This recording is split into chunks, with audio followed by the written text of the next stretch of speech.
what would be your first thing that you would recommend to students interested in studying dentistry in general?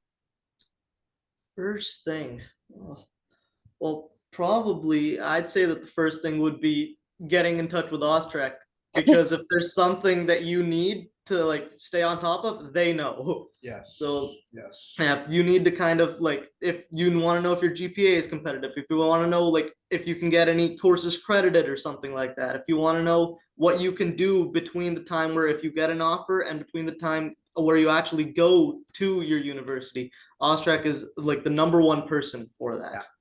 And maybe the universities that you're trying to get into, I would maybe recommend researching them a little bit and on the application process, figure out what they kind of maybe would be looking for. James Cook University, especially, I think it's probably the only one with a written part, and It is.